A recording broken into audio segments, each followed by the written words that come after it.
তো চিংড়ার মালাইকারি বানাবার জন্য যা সব উপকরণগুলো লাগে তো নিয়ে নিয়েছি। এখানে আছে কালো সর্ষে, আর আছে গোটা লবঙ্গ, দালচিনি, এলাচ, এগুলো ফোড়নে দেবার জন্য নিলাম। আর আছে টক দই, আর এইখানে আছে কাজু বাদাম। তো এইগুলোকে সব পেস্ট করতে হবে। আর এইটা হচ্ছে গিয়ে একটু টকের ডাল করব, ওই টমেটো দিয়ে টকের ডাল। আর এখানে ভিজিয়ে নিলাম আছে কাজু বাদাম, আর কয়েকটা হচ্ছে গিয়ে কালো সর্ষে, বেশি সর্ষে নিলাম না, একটুই নিয়েছি। আর এইখানে যে সাদা পাড়া দেখতে পাচ্ছ, এটা হচ্ছে নারকেলের দুধ। এটা নারকেলে মিক্সিতে ভালো করে পেস্ট করে নিয়েছি। করে দুধটাকে, এই যে ছাঁকনিটা দেখছো, এতে করে ছেঁকে দুধটাকে বের করে নিয়েছি। আর এটা হচ্ছে গিয়ে পোস্ত পোস্ত না, এই যে কাজু বাদাম ভিজিয়ে রেখেছিলাম, কাজু বাদাম, কালো সর্ষে, আর দিয়েছি টক দই, দুটোকে দিয়ে একসাথে ভালো করে মিক্স করে মিশ্রণটা বানিয়ে নিয়েছি। তো সবগুলোকে বানিয়ে নিলাম। আর ওটা হচ্ছে পেঁয়াজকে ঝিরি ঝিরি করে কুচিয়ে মিক্সিতে পেস্ট করে নিয়েছি মালাইকারি বানাবার জন্যে। তো ফ্রাই প্যান বসিয়ে দিলাম, কড়ার মধ্যে দিয়ে দিলাম সরষের তেল। তো যতটা পরিমাণে তেল রাখবে এখনই সব তেলটাই দিয়ে নেব, পরেক্ষণে তেলটা দেবো না, কেননা তেলটা পরেক্ষণে দিতে গেলে কেমন একটা কাঁচা গন্ধ থাকে সরষের তেলের মধ্যে, ওই কারণে তেলটা যতটা লাগে এখনই আমি দিয়ে নেব। তো তেলটা ভালো করে গরম হয়ে গেছে, মাছগুলোকে একটা একটা করে দিয়ে নেব।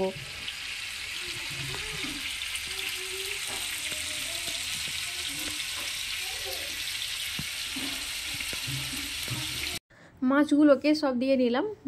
দেওয়ার পর হালকা, বেশি ভাজবো না, কেননা মালাইকারি বানাবার জন্য বেশি যদি মাছটাকে ভেজে নিই, মাছটা কেন ছিবড়ে টাইপের হয়ে যাবে, এতটা টেস্ট আর লাগবে না।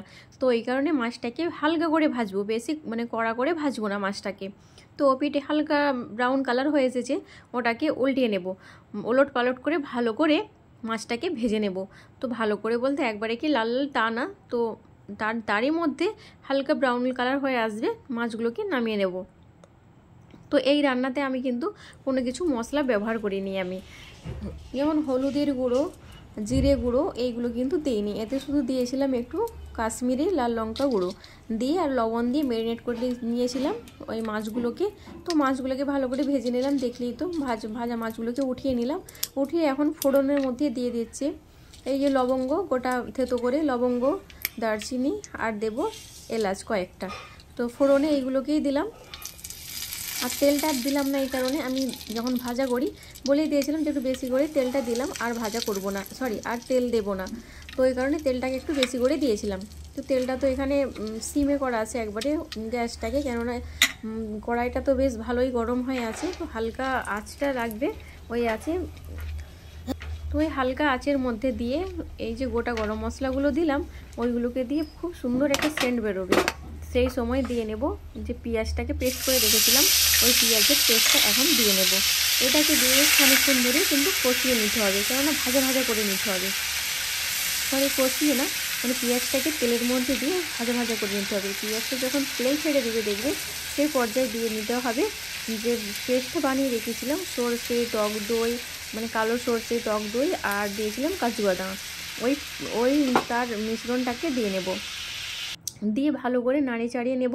তো দেখতে পাচ্ছ মশলা থেকে সরষে থেকে পেঁয়াজ থেকে তেল ছেড়ে দিয়েছে। তো এখন দিয়ে দিলাম ওই মিশ্রণটাকে। তো দিয়ে ভালো করে নাড়িয়ে চাড়িয়ে এটাকেও কিন্তু কষাতে হবে।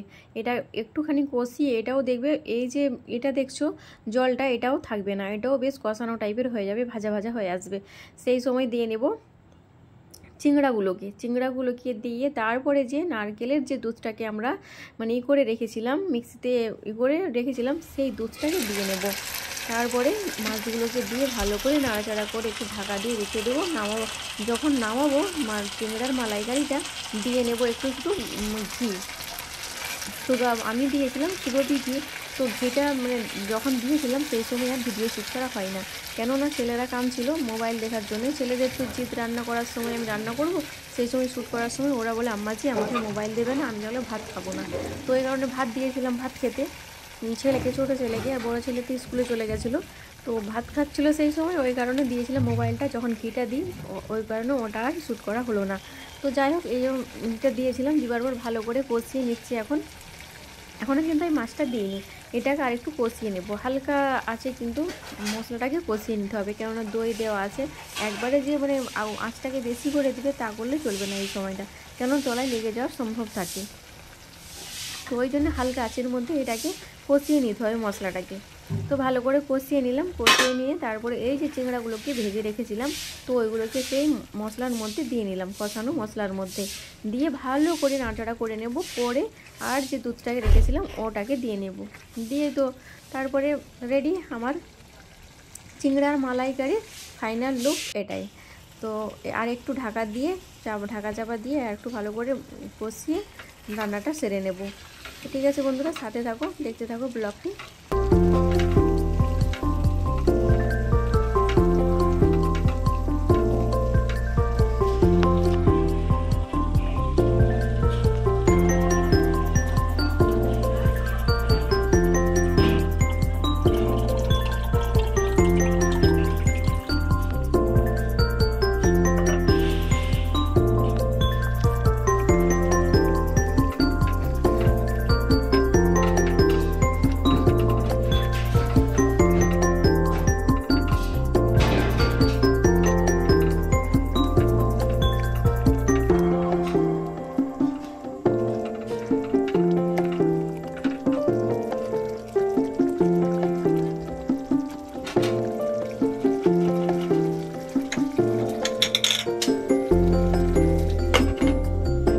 এইদিকে তো আমার চিংড়ার ফাইনাল লুক খুব সুন্দর এসেছে, আর খেতেও কিন্তু দুর্দান্ত হয়েছিল, টেস্টটাও অসাধারণ হয়েছিল।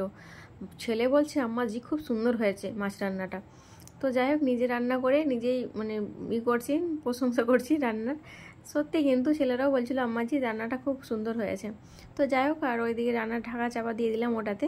আর এই যে ডাল বসিয়েছিলাম, টকের ডাল করবো একটু মানে টমেটো দিয়ে, এটা ভালো করে সিদ্ধ হয়ে গেছে। এটাকে এখন ভালো করে করে নেবো চামচ করে, টমেটোরগুলো করে জল দিয়ে নেবো, বেশি জল দেবো না, একটু জল দেবো। দিয়ে তারপর কারি পাত্তা নিতে যাব, কারি পাত্তা এখনও ছাদে আছে, টবে যে লাগিয়েছি কারি পাত্তা, ওই কারি পাত্তা দেবো, আর একটু রসুন দেবো, দিয়ে আর এটাকে করে নেব,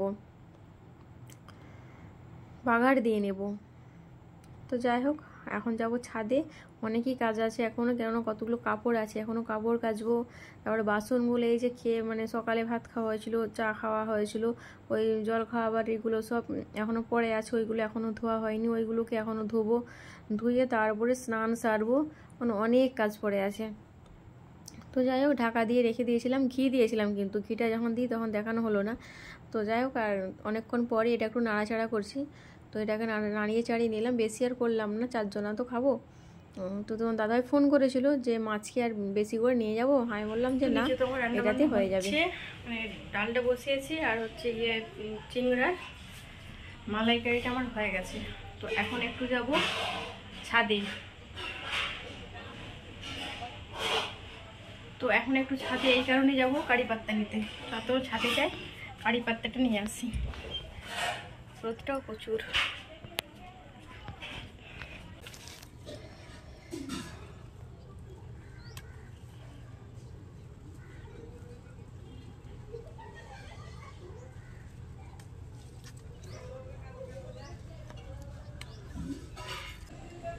নিয়ে নিলাম কারি পাত্তা নিয়ে নিলাম, চলো নিচে যাওয়া যাক।